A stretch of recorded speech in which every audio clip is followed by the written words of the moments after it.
मैं हूं आपके साथ सृष्टि श्रीवास्तव। आखिरकार बीजेपी को अपनी हार माननी ही पड़ी।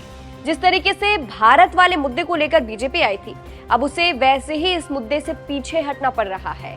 बीजेपी चली थी इंडिया गठबंधन की मुश्किलें बढ़ाने, लेकिन उसकी खुद की ही मुश्किल बढ़ गई। यानी सीधी सी बात समझिए कि इंडिया गठबंधन के सामने मोदी सरकार ने सरेंडर कर दिया है। कैसे? चलिए आपको भी बताते हैं पूरी खबर के बारे में।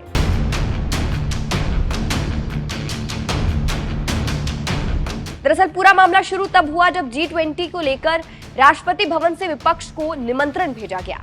निमंत्रण पत्र में प्रेसिडेंट ऑफ भारत लिखा हुआ था, जिसके बाद से विपक्षी गठबंधन इंडिया ने इस पर बवाल मचा दिया। इन सबके बीच विदेश मंत्रालय ने भी पीएम मोदी के इंडोनेशिया दौरे पर प्राइम मिनिस्टर ऑफ भारत लिख दिया। इसके बाद से देश का नाम भारत होना चाहिए या इंडिया, इसको लेकर बहस, तर्क और प्रतीकों की राजनीति का सिलसिला जारी हो गया। इधर विपक्ष ने यह आरोप लगाया कि बीजेपी यानी मोदी सरकार को इंडिया नाम से इतनी चिढ़ हो गई कि अब हर कुछ का नाम बदला जा रहा है। मोदी सरकार इतनी डर गई कि नाम बदलने लगी। लेकिन अब ऐसा कहा जा रहा है कि मोदी सरकार को हार माननी पड़ी है, इसलिए तो नाम बदलने की बात को तुरंत पलट दिया गया है। केंद्र सरकार ने क्या कहा? जी हां, एबीपी की एक रिपोर्ट के मुताबिक इंडिया या भारत विवाद पर केंद्र सरकार की तरफ से बयान सामने आया है। केंद्रीय कैबिनेट मंत्री अनुराग ठाकुर ने कहा है कि नाम बदलने की बात पूरी अफवाह है।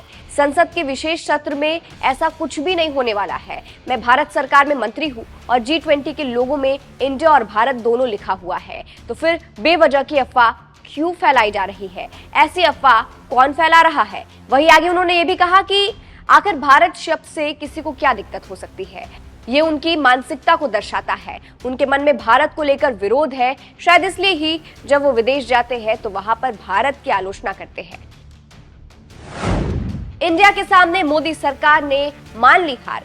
अब जिस तरीके से अनुराग ठाकुर ने बयान दिया है, उससे ये कहा जा रहा है कि मोदी सरकार ने इंडिया गठबंधन के सामने हार मान ली है, इसीलिए अपने प्रोपोगेंडा से वो पलट गए हैं। उसे समझ आ गया है कि इंडिया गठबंधन से लड़ने के लिए ये उन पर ही भारी पड़ सकता है, क्योंकि शुरू में बीजेपी की तरफ से कहा जा रहा था, भारत का मुद्दा उठाया जा रहा था, कई जगह पे भारत शब्द का इस्तेमाल किया जा रहा था इंडिया की जगह। इसीलिए अब कहा जा रहा है कि जिस तरह से पलट गई है केंद्र सरकार, बीजेपी इंडिया गठबंधन से डर गई है। विपक्ष का आरोप। अब विपक्ष क्या आरोप लगा रहा है, यह भी जान लीजिए। दरअसल G20 समिट खत्म होने के बाद सरकार ने 18 से 23 सितंबर तक के लिए संसद का विशेष सत्र आयोजित किया है, लेकिन एजेंडा सरकार ने अभी तक सार्वजनिक नहीं किया है। इसीलिए विपक्ष ये कह रहा है कि सरकार संविधान में संशोधन कर इंडिया की जगह भारत कर सकता है। इसीलिए ऐसा विपक्ष आरोप लगा रहा है कि भारत का जिक्र बीजेपी की तरफ से केंद्र सरकार की तरफ से ज्यादा हो रहा है। लेकिन अब एक तरीके से केंद्र सरकार अपने ही मुद्दे से पलट गई है। फिलहाल अंत में आपको सुनाते हैं कि कैसे कांग्रेस नेता राशिद अल्वी ने मोदी सरकार को भारत इंडिया विवाद पर घेरा था, चुनौती दी थी। फिलहाल बताइएगा जरूर इस खबर पर आपकी क्या राय है। नमस्कार। देखिए, निश्चित तौर से भारत हम सब का है, लेकिन भारतीय जनता पार्टी इंडिया नाम से घबरा गई है, डर गई है। इसीलिए वो बार बार भारत भारत करती है। भारत भी हमारा है और संविधान में लिखा हुआ है कि India that is Bharat.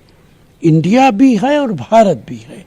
Bharatiya Janata party और प्रधानमंत्री के कुछ कहने से फर्क नहीं पड़ता है, लेकिन ये बात मैं बहुत बार कह चुका हूँ कि बीजेपी सिर्फ नाम बदल के मुतमईन हो जाती है। सड़कों का नाम बदलो, शहरों का नाम बदलो, चांद पे अपनी मर्जी का नाम रख दो और अब इंडिया के नाम को मिटा दो। यही उनकी राजनीति है।